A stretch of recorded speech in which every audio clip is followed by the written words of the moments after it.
She grabs wrong suitcase at Subway, unaware the billionaire owner who can't forget her perfume. The leather handle felt wrong the moment Emma Chen grabbed it from the subway floor. Too smooth, too expensive, too perfect. But the doors were closing, the morning rush crushing her from all sides, and her interview at Morrison Industries started in exactly 17 minutes.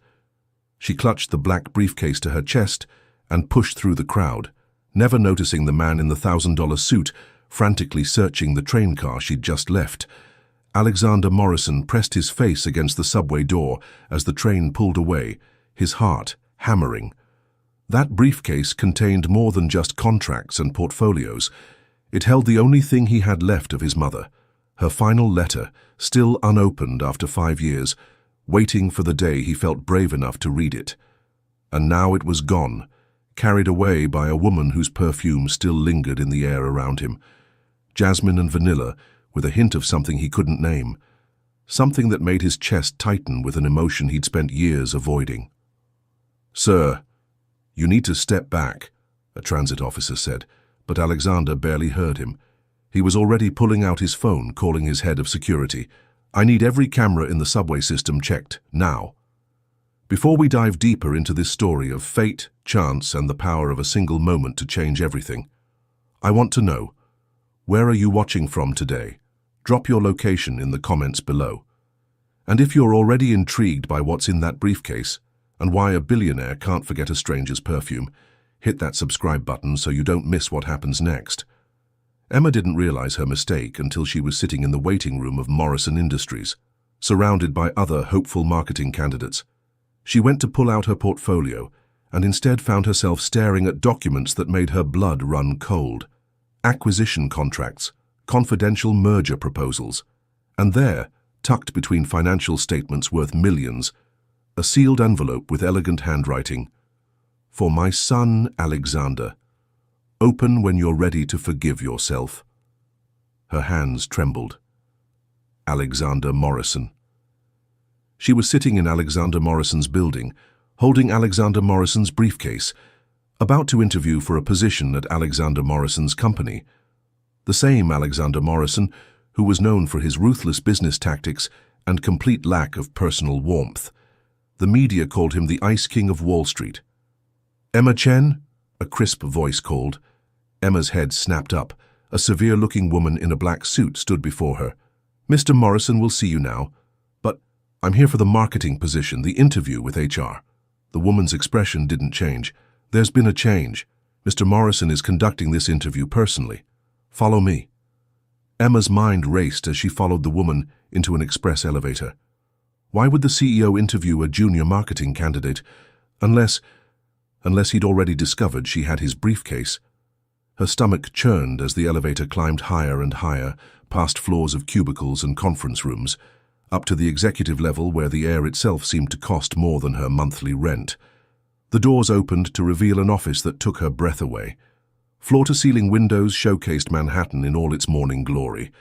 But it was the man standing with his back to her that made her forget to breathe entirely. Even from behind, Alexander Morrison commanded the room. Tall, broad-shouldered, with dark hair that looked like he'd been running his fingers through it. When he turned, Emma found herself staring into eyes the color of storm clouds, intense and searching. "You have something that belongs to me," he said without preamble. Emma's throat went dry. Yes. I'm so sorry. I grabbed the wrong briefcase on the subway. I was running late, and they look identical and—" "Jasmine and vanilla," he interrupted, his voice softer now, almost wondering. "With something else. What is it?" Emma blinked, confused. "I'm sorry." "Your perfume. There's a third note I can't identify." Heat crept up her neck. The billionaire CEO was asking about her perfume? "Cardamom," she said quietly. "My grandmother's recipe. She taught me to make it before she died." Something flickered in those storm cloud eyes. He moved closer, and Emma caught his scent, cedar and coffee, and something indefinably masculine. "It's been 5 hours since you took my briefcase. 5 hours of my security team combing through footage, tracking your path here. Do you know what was in that case?" "Yes," Emma whispered, then squared her shoulders. Including your mother's letter. His jaw tightened. You read it? No, but I saw it. And I know what it's like to carry goodbye letters you're not ready to open. She reached into her bag, her actual bag, and pulled out a worn envelope. This is from my father. 3 years now, and I still can't. I understand needing time. Alexander stared at her. This woman who'd accidentally stolen his most precious possession and somehow understood its weight. The morning light caught the gold in her dark hair, and that perfume, God, that perfume was everywhere, making him remember things he'd buried. His mother's garden, the jasmine that bloomed outside her hospital window, the vanilla extract she'd sneak into his coffee when his father wasn't looking. You were coming here for an interview, he said, trying to regain control of the conversation. Yes, marketing position. But I understand if you're hired. Emma's mouth fell open. What, you haven't even seen my portfolio? You don't know anything about my qualifications? I know you could have taken those contracts to any of my competitors. They'd have paid millions for that information. Instead, you're here apologizing for an honest mistake. He paused, studying her. And you understand about the letters. Mr. Morrison, I appreciate the offer, but I don't want a job because I accidentally blackmailed you. A smile ghosted across his lips, the first genuine smile he'd given anyone in years. You think you're blackmailing me? Aren't I? Unintentionally? Miss Chen, I've built $1 billion empire on reading people. You're not the blackmailing type. He moved to his desk, pulled out a contract. Standard marketing associate position, no special treatment. You'll report to Janet in marketing, not to me. Accept it or don't. But either way, I need my briefcase back. Emma set the case on his desk, her fingers lingering on the leather. Your mother's letter is none of your concern. The warmth in his voice vanished, replaced by the Ice King the media wrote about. Emma felt the dismissal like a physical force, but something made her push back. My father was a surgeon, she said quietly. Saved lives every day. But he couldn't save himself from the cancer that took him in 3 months. His letter. I know it's about forgiveness, too. Forgiving him for leaving. Forgiving myself for all the things I didn't say. She met his eyes. Whatever you need to forgive yourself for, Mr. Morrison, your mother already has. Alexander's hands clenched on the desk. No one spoke to him like this. No one dared. But this woman with her grandmother's perfume and her father's letter and her complete lack of fear was unraveling something inside him. The job starts Monday, he said curtly. 8 a.m., don't be late. Emma recognized the dismissal. She turned to leave, then paused at the door. Mr. Morrison? My briefcase is probably still on the subway. The one you grabbed by mistake. It has my whole life in it, my portfolio, my laptop, everything I've worked for. He was already pulling out his phone. What does it look like? Exactly like yours. Black leather, silver clasps. She gave a self-deprecating laugh. I saved for 6 months to buy it. Wanted to look professional for interviews. Guess I succeeded too well. 20 minutes later, Alexander's security team had located her briefcase at the Lost and Found in Grand Central. As Emma left his office, clutching her recovered case, Alexander found himself standing at the window, watching her exit the building 40 floors below.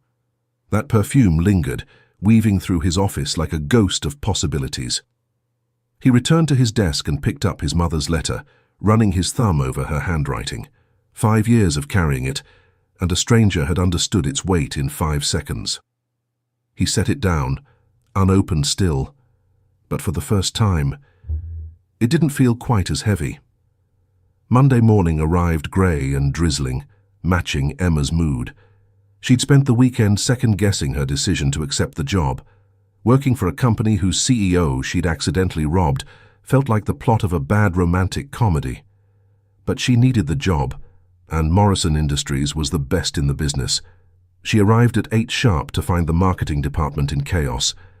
Janet Williams, the department head, looked frazzled as she handed Emma a badge and laptop. Perfect timing, Janet said. We're in crisis mode.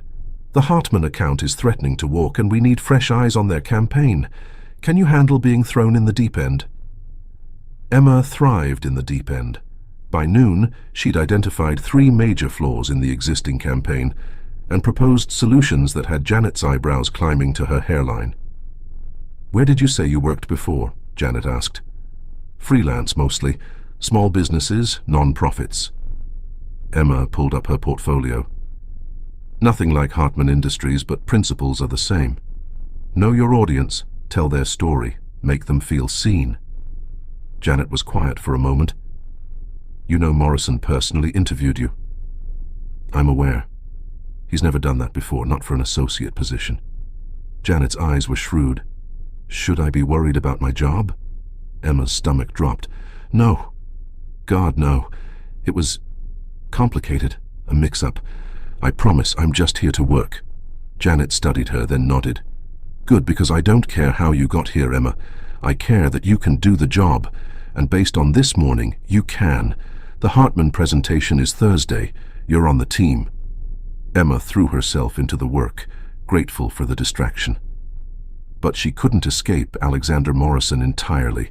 His presence permeated the building, his name on every document, his portrait in the lobby, his expectations driving every decision. And sometimes she'd catch a glimpse of him striding through the halls, always in motion, always alone. He never acknowledged her. Not once in 2 weeks did he even glance her way. Emma told herself she was relieved. The last thing she needed was complications with her boss's boss's boss. Then came the Hartman presentation. The conference room was packed with executives, including Alexander, who sat at the head of the table like a dark prince holding court.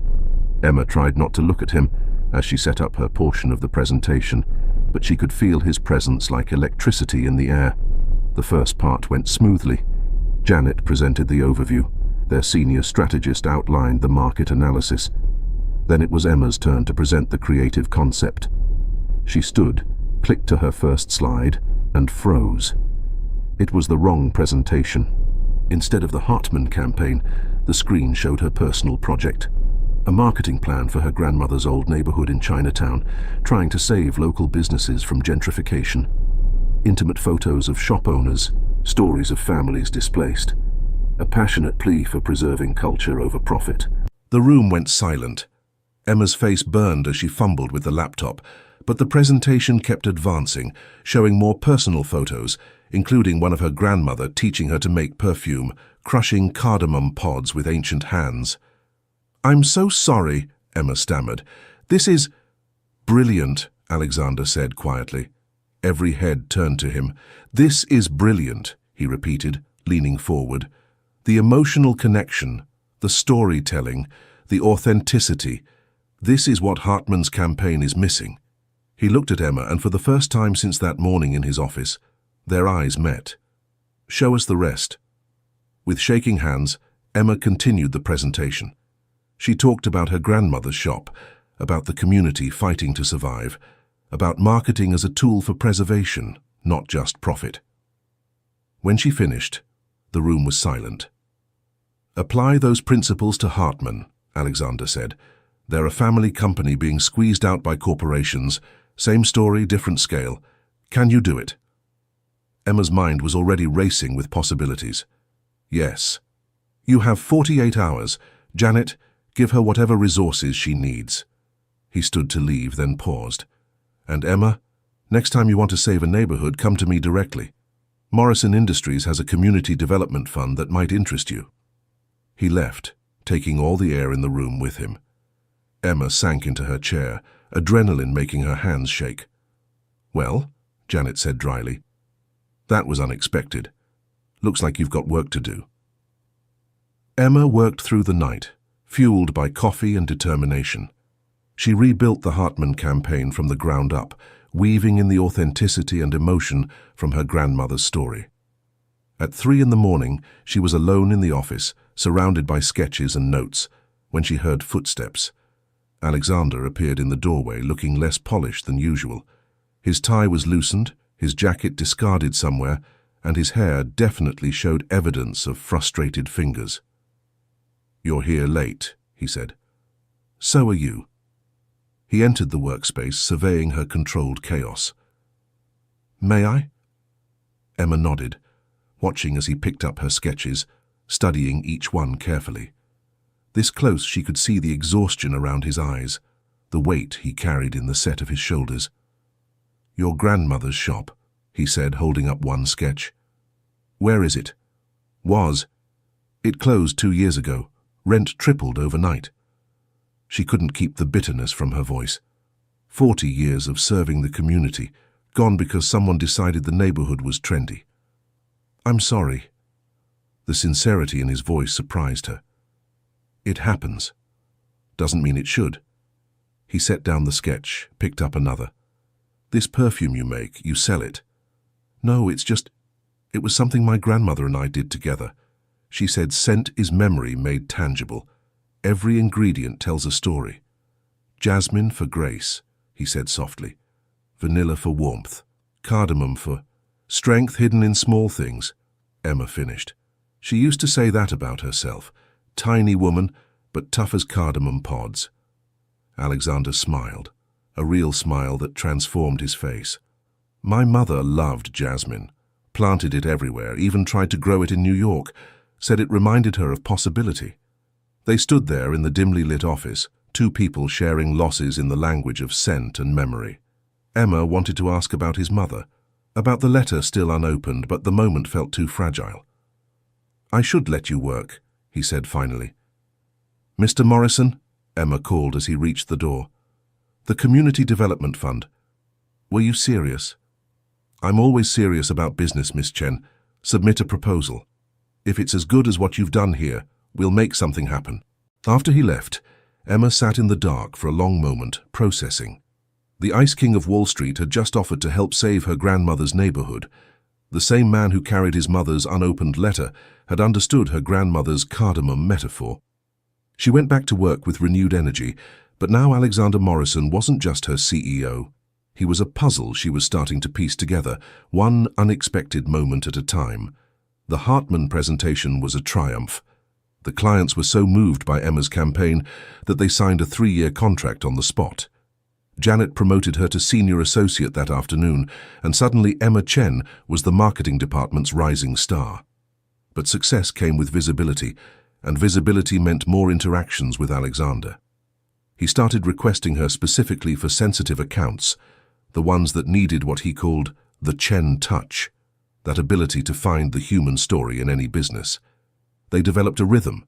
He'd send a brief email, "Yamamoto Electronics, Conference Room 3, Tuesday, 2 p.m. She'd show up with her laptop and ideas, and they'd spend hours crafting campaigns that were as much about emotion as strategy. He never mentioned that night in the office, never acknowledged the moments when their professional discussions veered into personal territory. But Emma noticed things. How he'd absently loosen his tie when they worked late. How his eyes would soften when she talked about her grandmother. How he'd started keeping jasmine tea in the conference room.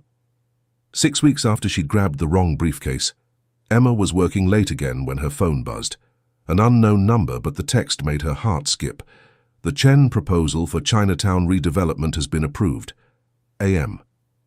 She stared at the message, then at the follow-up that appeared. "Dinner tomorrow to discuss details. AM." Her fingers hovered over the keyboard. Dinner with Alexander Morrison was dangerous territory.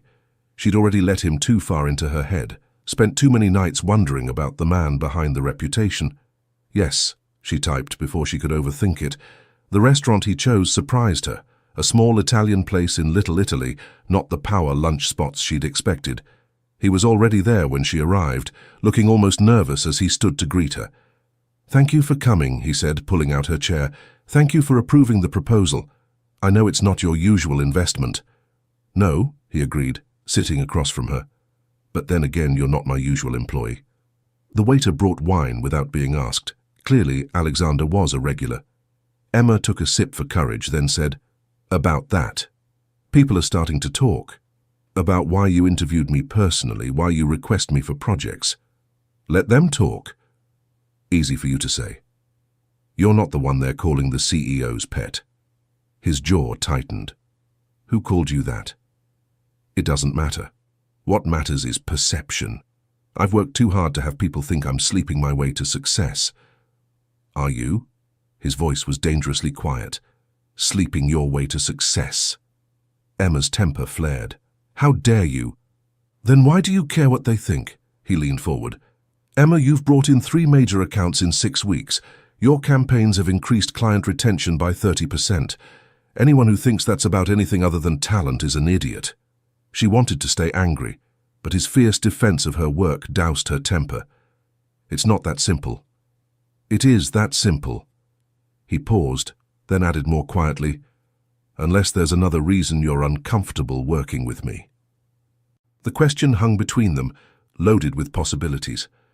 Emma met his eyes, saw something vulnerable there that made her chest tight. "No," she said softly.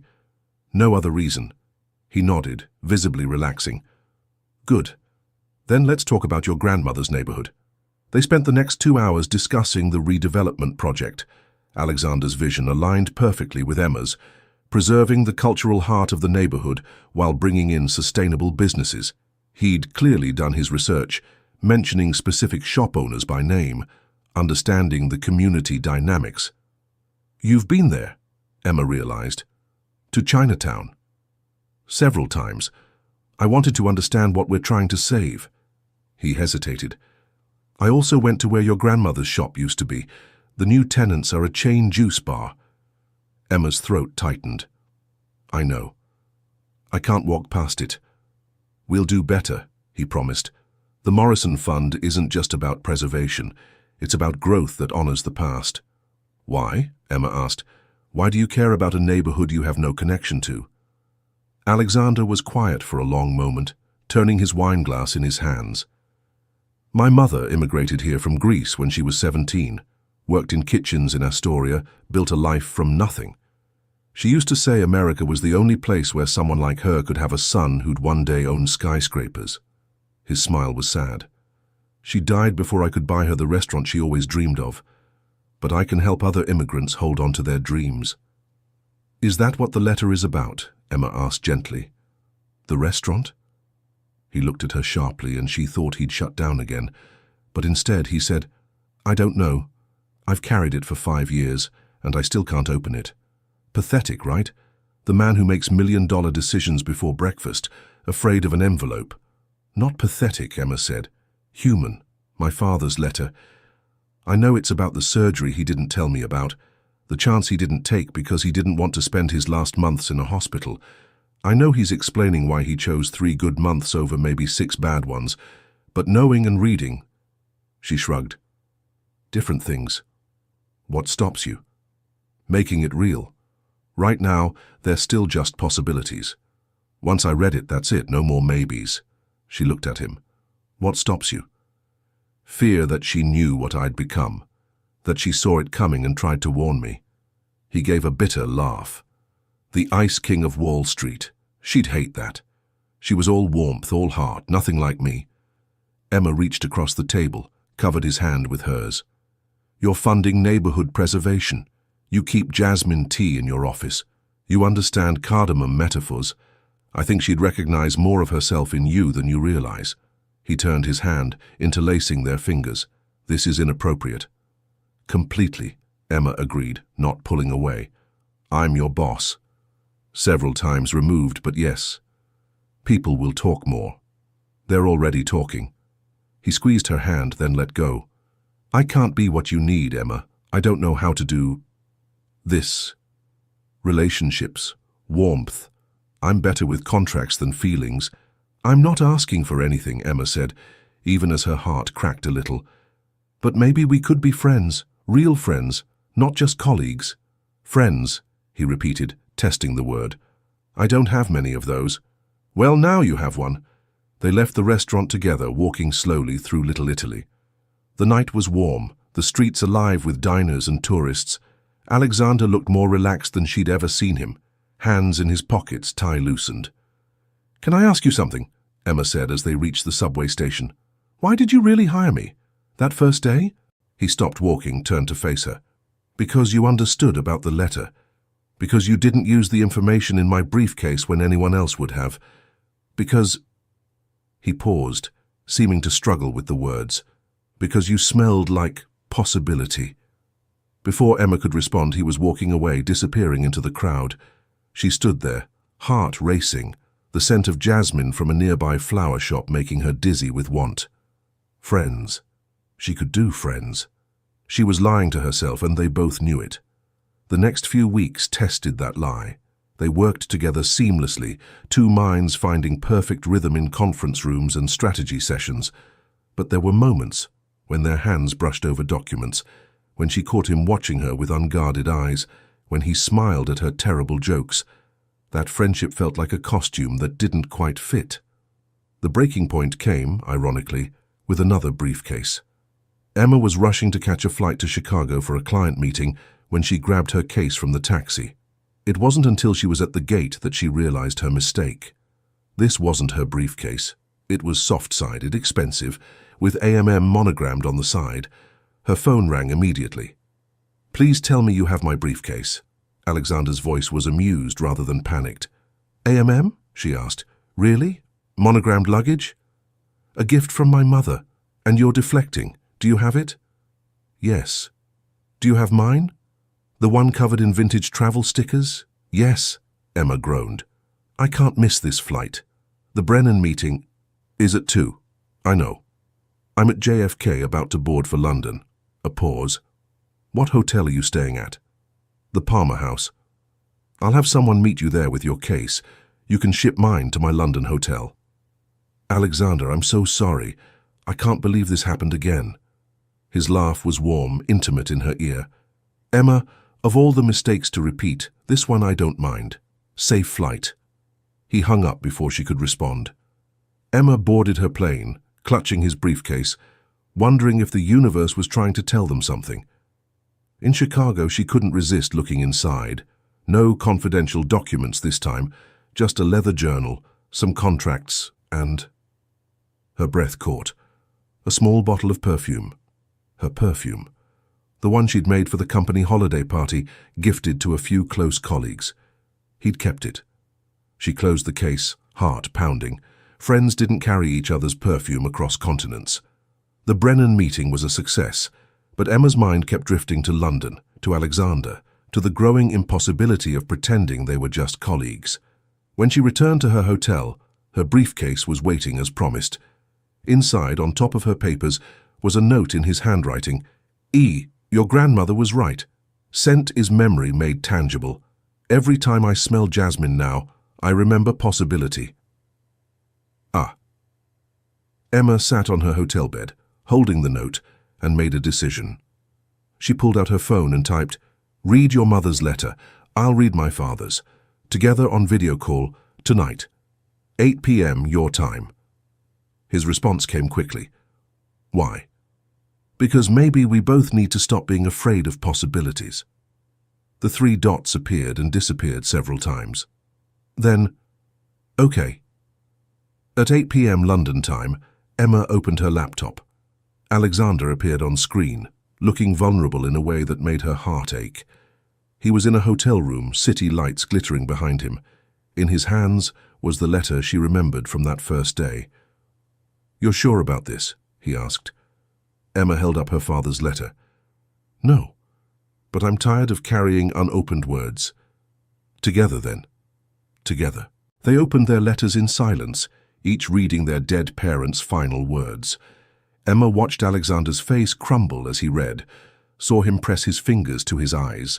Her own letter blurred through tears as her father explained his choice, told her he loved her, asked her to live boldly in the time she had. "What does yours say?" Alexander asked roughly. Emma wiped her eyes. "That he chose quality over quantity, that he wanted me to remember him laughing, not suffering, that he hopes I'll take chances, not just the safe path." She gave a watery laugh. "He'd have liked that I grabbed the wrong briefcase." "Mine says..." Alexander's voice broke. "She says she's proud of me. That she knows I'll build great things, but reminds me that the greatest things can't be measured in money. She tells me to find someone who makes me want to be warm again." He looked at the camera, at Emma. "She would have loved you." "Alexander, I'm falling in love with you." The words tumbled out like a confession. I've been falling since you walked into my office smelling like memories and carrying my mother's letter. I know it's inappropriate. I know it complicates everything, but I'm tired of pretending otherwise. Emma's heart was racing. I can't be another acquisition, another contract to negotiate. No, he agreed. You're the only thing in my life that doesn't fit in a spreadsheet. You terrify me. Good, Emma said. You terrify me too. They stared at each other across continents, two people holding their parents' letters and their own fears. What do we do now? Alexander asked. I don't know, but maybe that's okay. Maybe we don't need a 5-year plan for this. I always have a 5-year plan. I know. It's adorable and annoying. Emma smiled at his expression. When do you get back? Thursday. Have dinner with me. Real dinner, not a business discussion. Yes. They talked for another hour about their letters, their parents, their fears.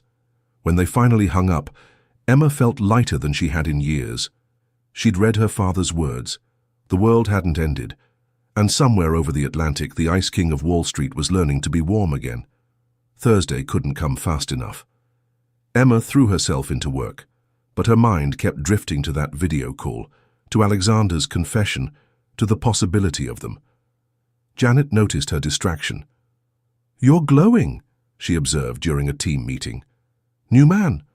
Something like that, Emma admitted. Good for you. Just don't let it affect your work. The Morrison presentation is next week. Emma's stomach dropped.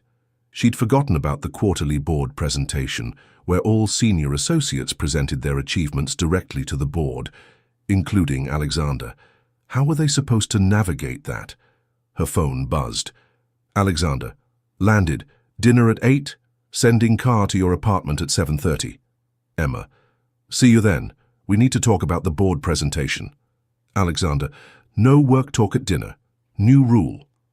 Emma smiled despite her anxiety. Maybe they could figure this out after all. The car arrived exactly at 7:30. Emma had changed outfits 3 times, finally settling on a simple black dress that made her feel confident without trying too hard. She'd made a new batch of her grandmother's perfume, adding an extra touch of cardamom for strength. Alexander was waiting outside the restaurant, not inside, not making her come to him, but waiting on the sidewalk like a nervous teenager. When he saw her, his face transformed with a smile that made her knees weak. Hi, he said softly. Hi. They stood there, drinking each other in, until he seemed to remember himself and offered his arm. Shall we? The restaurant was small, intimate, nothing like their usual business venues. They were seated in a corner booth, candles casting warm light over everything. You look beautiful, Alexander said once they were settled. You look nervous, Emma replied. Terrified, he admitted. I haven't done this in a very long time. Gone to dinner. Been myself with someone. He met her eyes. The real me, not the business version. I like both versions, Emma said, though I'm partial to the one who keeps my perfume in his briefcase. He had the grace to look embarrassed. You saw that? I did, along with your journal, which I didn't read, and contracts I didn't look at. I've learned my lesson about snooping in your briefcases. Our briefcases do seem to have minds of their own, he mused. First they introduce us, then they force us together again. Maybe we should thank them. Or buy different ones, Emma suggested. Bright colors. Hard to mix up. Never, Alexander said firmly. I'm superstitiously attached to mine now. It brought me you. The waiter appeared with wine, and they ordered without really looking at the menu. Emma was too aware of Alexander's presence, the way he'd rolled up his sleeves, the way he kept looking at her like she was something precious. Tell me something nobody knows about you, she said. He considered. I take cooking classes on Saturdays, have for 2 years. You cook? Terribly, but I keep trying. My instructor says I'm her most determined disaster. He smiled self-deprecatingly. My mother was an incredible cook. I thought maybe if I learned I'd feel closer to her. Do you? Sometimes when I manage not to burn things. He leaned forward. Your turn. Secret nobody knows. Emma bit her lip. I write poetry. Terrible, angst-filled poetry that would make my high school English teacher weep. About what? Lately? Briefcases and jasmine and men who are too complicated for their own good? His eyes darkened. Emma, I know. We should talk about how this works. The job, us, everything. Should we? Shouldn't we? He reached across the table, took her hand. What if we just didn't? What if we took your advice and didn't plan this to death? You hate not having a plan. I hate the idea of planning you out of my life more. His thumb traced circles on her palm. I can't be your direct supervisor. That's non-negotiable. But Janet runs marketing independently. I can recuse myself from your evaluations. HR can handle any concerns. People will still talk. Let them. My company, my rules. He paused. Unless you're uncomfortable. Your career comes first, Emma. Always. My career is fine, Emma said. I'm good at my job. Good enough that people will get over the gossip eventually. I'm more worried about you. Me? You've been the Ice King so long. Are you ready for people to see you differently? He brought her hand to his lips, kissed her knuckles. I've been cold for 5 years. You make me want to thaw. Dinner arrived, but neither of them ate much. They were too busy talking, sharing stories, building something new on the foundation of months of professional partnership. Alexander told her about his childhood, his mother's dreams, his father's distance.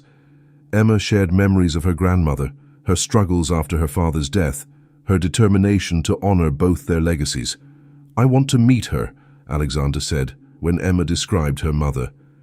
The woman who raised someone brave enough to carry unopened letters and steal CEOs' briefcases. She'd like you, Emma admitted. She has a thing for complicated men who need fixing. I don't need fixing, Alexander protested. No, Emma agreed, just thawing. They left the restaurant walking close together, Alexander's hand on the small of her back. The night was perfect. Clear sky, warm breeze, the city humming with life around them. Walk with me? Alexander asked. They strolled through the city, no destination in mind. Alexander pointed out buildings his company had developed, sharing stories about each one. Emma realized he saw the city differently than most, not just steel and glass, but dreams made tangible. That one, he said, pointing to a modest apartment building. First property I ever bought. Nearly bankrupted myself, but I knew it could be special. What made you sure? The light, he said simply. Every apartment had beautiful light. My mother always said a home needed good light to grow good lives. They'd circled back to Emma's neighborhood. As they reached her building, neither wanted the evening to end. Coffee, Emma offered. I promise not to steal any briefcases. Alexander laughed. Coffee sounds perfect. Her apartment was small but warm, filled with plants and photos, and the lingering scent of her perfume making. Alexander moved through the space like he was memorizing it, pausing at a photo of Emma with her grandmother. She looks formidable, he said. She was. 4'11" of pure determination. Emma started the coffee, watching him explore. She'd have grilled you mercilessly about your intentions. What would I have told her? Emma turned to find him closer than expected, his eyes intense. The truth, I hope. The truth, he repeated, reaching up to cup her face. The truth is that you've undone me, Emma Chen. Every defense, every wall, every carefully constructed barrier, you've walked right through them all with your wrong briefcase and your grandmother's perfume and your fearless heart. Alexander? I'm going to kiss you now, he said softly, unless you tell me not to. I'm not telling you not to. The kiss was everything their months of tension promised, soft and fierce, tender and desperate. Emma's hands fisted in his shirt as he backed her against the counter, both of them trying to make up for lost time. When they finally broke apart, breathing hard, Alexander rested his forehead against hers. I want to do this right, he said. You're too important to rush. Since when do we do anything normally? Emma asked. We started with theft and blackmail. Accidental theft, he corrected, kissing her again. And you're a terrible blackmailer. The coffee maker beeped, forgotten.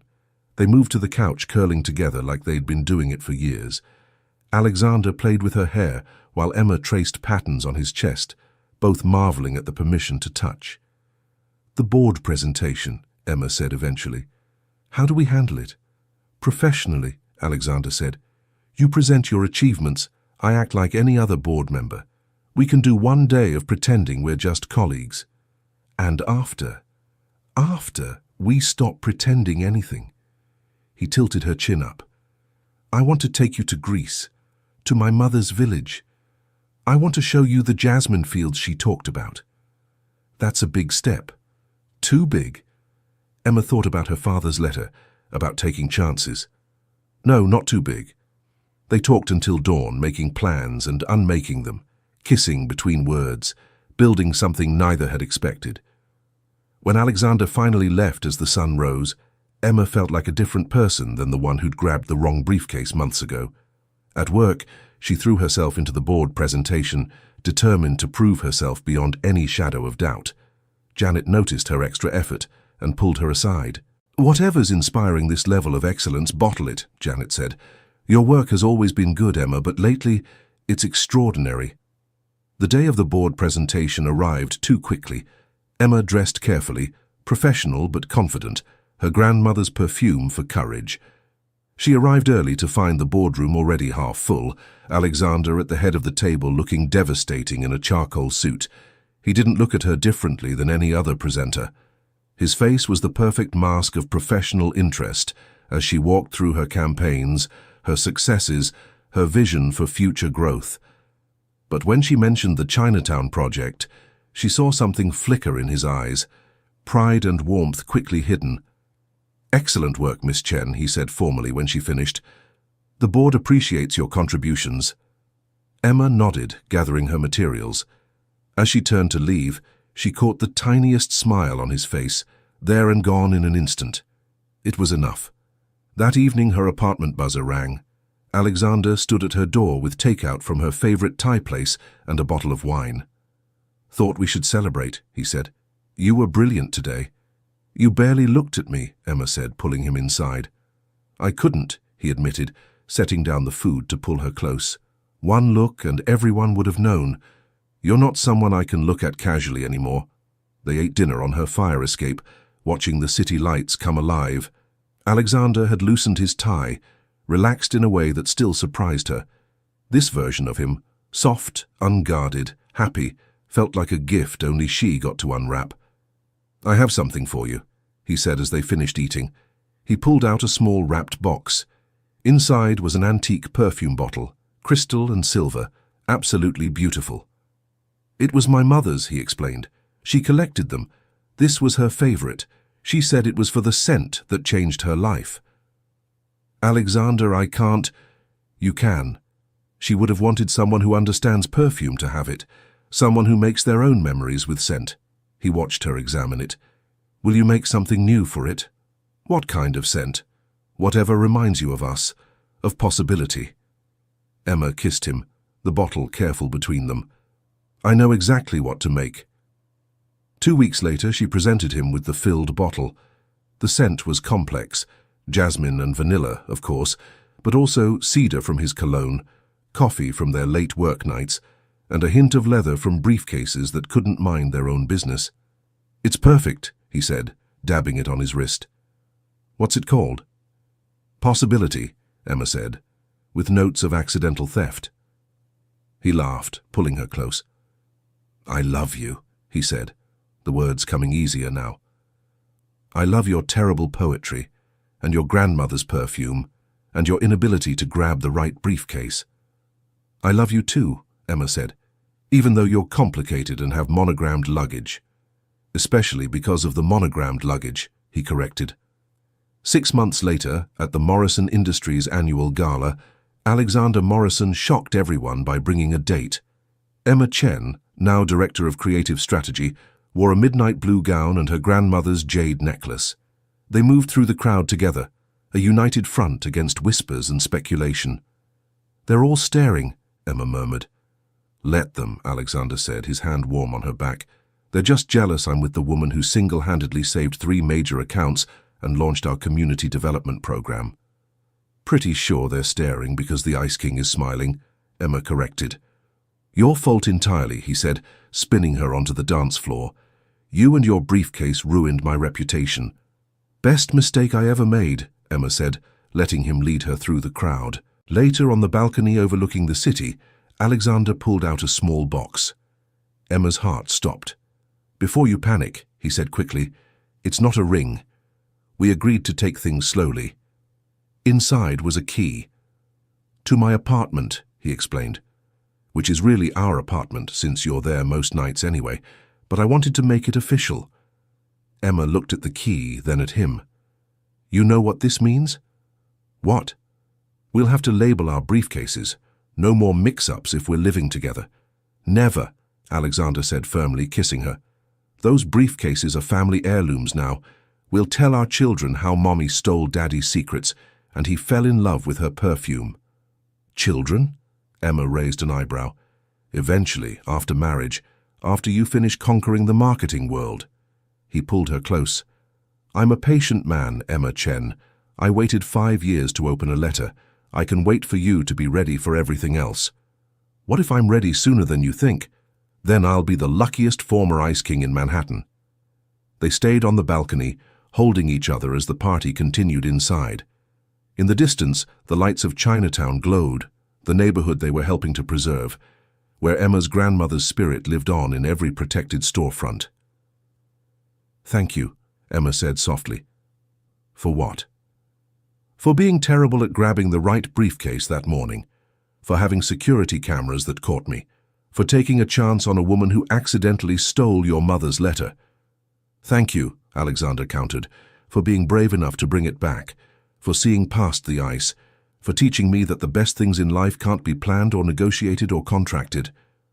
Just stolen accidentally on the subway. Exactly, though I prefer to think of it as fate with a leather briefcase obsession. Emma laughed, the sound carrying across the Manhattan night.